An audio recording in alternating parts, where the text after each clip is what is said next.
Hey everybody, it's Mr. Greenwood again with another tutorial video. And in this one, I'll be talking about angle pairs and some relationships that go with that, and then using some algebra to solve.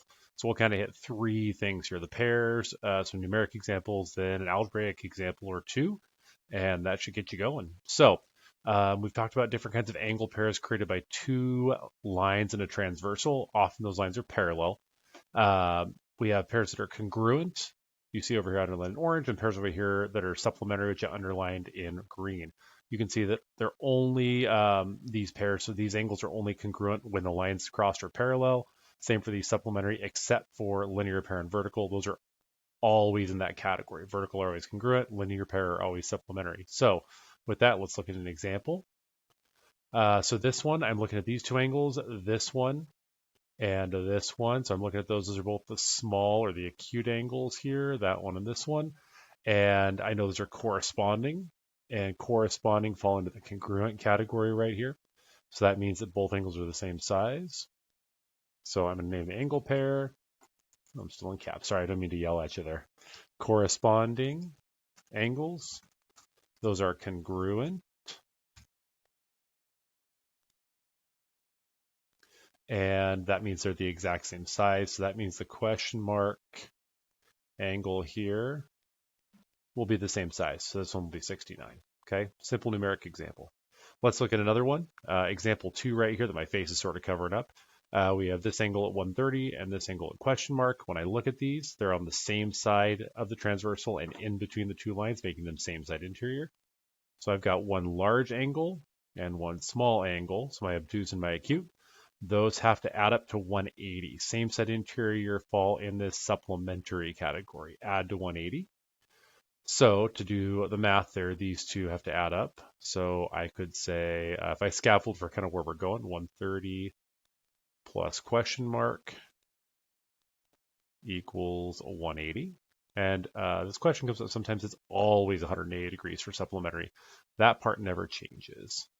So to solve, I'd subtract the 130 from both sides.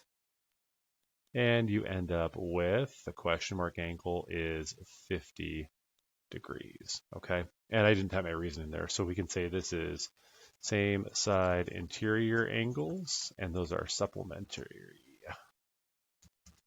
Supplementary same side interior angles. Okay. Shrink that down so we can see what we're looking at. Toss it over here, and boom, there you go. Pause the video if you need to take some notes on this, but there are those examples. Sometimes you'll say, hey, well, why did we just not say 180 minus 130 to get 50? I wanted to model this format for you with the purple plus the green equals 180, because that will help you when we get to the algebra. Much like we have here, these are both orange, or both the small ones, so they're the same size. Okay. So let's move on to tier 3, which is algebraic examples, and I'll show you some steps here, and we'll do the algebra. So when we look at this one, we've got an angle right here. This one's on the left side and inside. This one's on the right side and inside at the bottom. So these two are going to be the same size. They're alternate interior angles. So these are alternate interior, I can't spell, and those are always congruent. Okay, which means they are the exact same size. So now, here's how we do the algebra. They have to equal each other. So just like we set up here, we said this was 69, so this is equal to 69. Question mark equals 69. Very straightforward. The same structure applies here. So in this case, we have 10x. Oh, I said the wrong thing.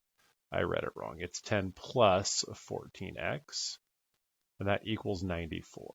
So now this should look just like the algebra we've done in class. So to solve this equation, I'm going to undo my add and subtract first. And this is another one of those weird ones where the plus is kind of here, but really we want to see the 10 is positive. So we're going to subtract 10 from both sides. So we're subtracting the 10 because the 10 is positive, not because of the plus right there. And that will zero out that 10, leaving me with 14x equals 84. And if you get your calculator and check me, we'll divide here, and I'm pretty sure we're going to get x is 6. And we'll slide up a little bit there. X should equal 6. We'll make that look like an X. And always remember to circle your answer, so I know what it is you're communicating that. Okay, so there's the algebra. They equal each other. Then we get a nice two-step problem we can solve, and away we go. So from here, we'll talk about one more example uh, of this. So let's look at this second example here. Remember to pause the video at any point if you need to, so you can take a quick peek at taking some notes or jotting one of these down in your notebook. So we've got these two angles. They are same side interior. This one and this one are both on the left side. And just like I showed you before, we've got, we'll do this one in purple. We'll do this one in blue. And so these two have to add up to 180 because my lines are parallel. Remember, I can tell because of those arrows. So if you look, very similar, right? And so I set up this structure to show you what that should look like. So here we go. We're going to say 10x minus 5 plus 21x minus 1 equals 180. Okay, so I'll let you pause video, try that, and I will actually stop the video here. And in the next video, I'll show you how to finish the algebra up, and then I'll show you how to check your work. So we'll see you in the next video. Bye.